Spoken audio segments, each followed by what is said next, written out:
PEA ou compte titre, c'est la question que tout investisseur débutant se pose. Et franchement, choisir mauvais dès le départ peut vous coûter des milliers d'euros sur le long terme. Donc dans cette vidéo, je vous explique exactement la différence, les avantages de chacun, les erreurs classiques à éviter et surtout lequel choisir selon votre situation. Alors j'utilise les deux depuis environ 2-3 ans, j'ai une préférence claire et je vais vous dire laquelle et pourquoi. Alors d'abord les bases vite fait. Donc le PEA, plan d'épargne en action, c'est une enveloppe fiscale française créée par l'État français qui a un plafond de versement à 150 000 euros. Et attention, ce plafond de 150 000 euros, c'est par personne. Donc un couple peut avoir 2 PEA, soit 300 000 euros au total avec l'avantage fiscal. Et si vous ajoutez 2 PEA PME par-dessus, vous montez à 750 000 euros d'investissement optimisé fiscalement à 2. Donc c'est considérable. Alors l'avantage principal, c'est la fiscalité. Si vous gardez votre PEA plus de 5 ans, vous ne payez que 18,6% de prélèvements sociaux sur vos gains, pas de flat tax. Donc c'est l'enveloppe préférée des investisseurs long terme français. Il existe aussi le PEA PME, donc comme on vient d'en parler, qui est moins connu, qui permet d'investir dans les petites et moyennes entreprises européennes. Son plafond est de 225 000 euros et combiné avec un PEA classique, vous pouvez atteindre un total de 375 000 euros d'investissement avec l'avantage fiscal. Donc c'est énorme pour les patrimoines importants. Le compte titre ordinaire, aussi appelé le CTO, c'est l'enveloppe sans limite et sans restriction. Il n'y a pas de plafond, pas de contraintes géographiques, pas de délai minimum. Vous investissez dans n'importe quel actif dans le monde entier, actions européennes, japonaises, ETF, obligations, actions américaines, matières premières, ce que vous voulez. Par contre, fiscalement parlant, bon, c'est moins avantageux. Vos gains sont soumis par défaut à la flat tax. Donc depuis le 1er janvier 2026, son taux est passé à 31,4%. Donc on a 12,8% d'impôt sur le revenu et 18,6% de prélèvements sociaux. Et cette info que beaucoup ignorent, si votre taux marginal d'imposition est inférieur à 12,8, vous pouvez opter pour l'imposition au barème progressif à la place. Donc concrètement, si vous êtes non imposable ou dans la tranche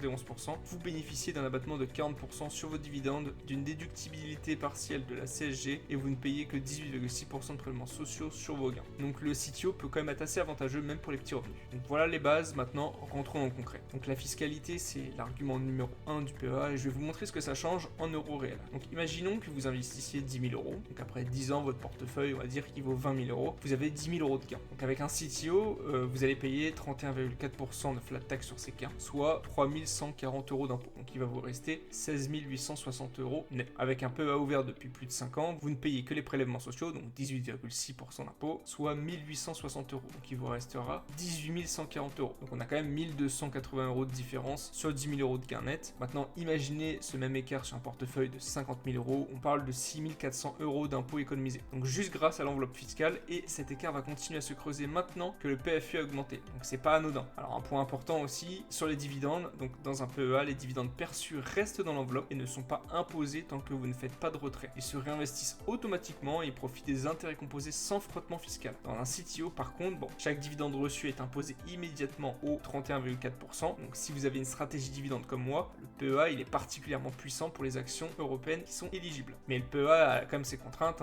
Si vous faites un retrait avant vos 5 ans, vous perdez l'avantage fiscal et vous repassez au PFU à 31,4. Tout retrait avant 5 ans ferme définitivement votre plan. Donc le PEA c'est un engagement et si vous pensez avoir besoin de cet argent dans les moins de 5 ans, c'est mieux de passer votre chemin. Alors deuxième différence majeure, ce dans quoi vous pouvez investir. Le PEA il est restrictif. Actions européennes uniquement en direct, pas d'Apple, pas d'Nvidia, pas de Broadcom, tout ça vous oubliez. Mais il y a une petite subtilité que beaucoup de débutants ignorent, donc les ETF synthétiques éligibles au PEA. Par exemple, on va prendre le cas de l'ETF du S&P 500. Alors comment ça fonctionne? Donc un ETF synthétique, il détient pas physiquement les actions américaines. À la place, il conclut un contrat d'échange, ce qu'on appelle un swap avec une banque, qui s'engage à lui livrer exactement la performance de l'ETF du S&P 500. Résultat, vous êtes exposé au marché américain à 100%, il y avait une structure juridique européenne éligible PEA. Vous bénéficiez donc de la performance des 500 plus grandes entreprises américaines, tout en gardant l'avantage fiscal du PEA. Et ça, c'est l'une des meilleures combinaisons qu'il existe pour un investisseur français. Donc le CTO, lui, n'a aucune limite, n'importe quelle action, n'importe quel marché, n'importe quel montant, et vous retirez quand vous voulez, sans conséquence sur l'enveloppe. C'est là que pour moi le débat devient vraiment intéressant. L'avantage fiscal du PEA, il est réel, mais la liberté du CTO a une valeur énorme qu'on sous-estime souvent. Alors moi personnellement, j'utilise les deux depuis 2-3 ans, et je vais être honnête, j'ai une préférence claire pour le CTO. Sur mon PEA, j'ai principalement des ETF long terme, c'est mon investissement de fond, j'optimise la fiscalité,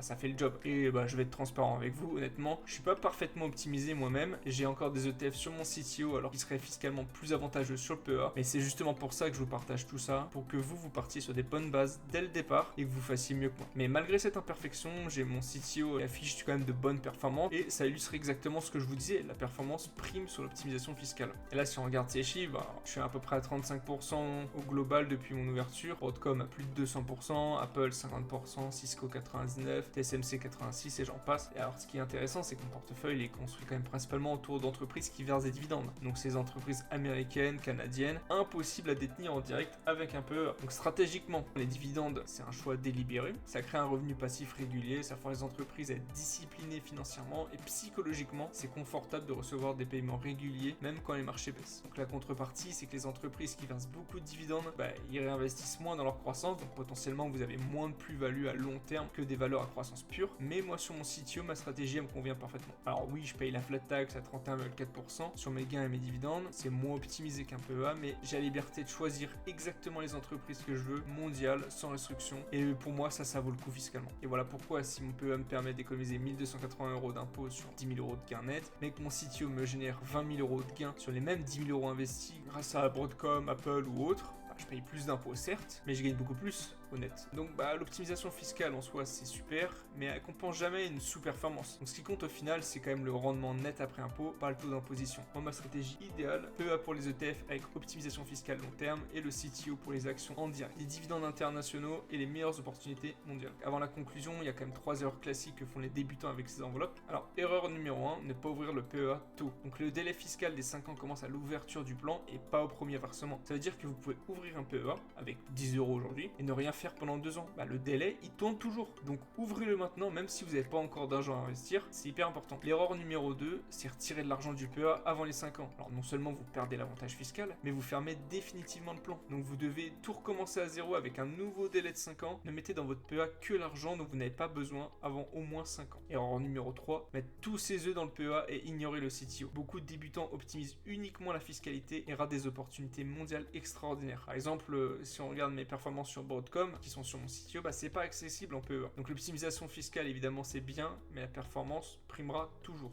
Alors concrètement, lequel choisir? Si vous débutez, vous avez du temps un peu devant vous, ouvrez un PEA immédiatement, faites tourner le délai, mettez des ETF synthétiques, S&P 500, MSCI World, et puis oubliez-le. Vous voulez des actions mondiales en direct, une stratégie dividende sur les entreprises internationales, le CTO, il est indispensable. Alors si vous approchez des 150 000 € sur votre PEA, regardez pour le PEA PME pour aller jusqu'à des 375 000 €, puis le CTO au-delà. Vous avez des petits revenus et vous n'êtes pas imposable, pensez à opter pour le barème progressif avec votre CTO et vous pourrez ne payer que 18,6% d'impôt au lieu de 31,4%.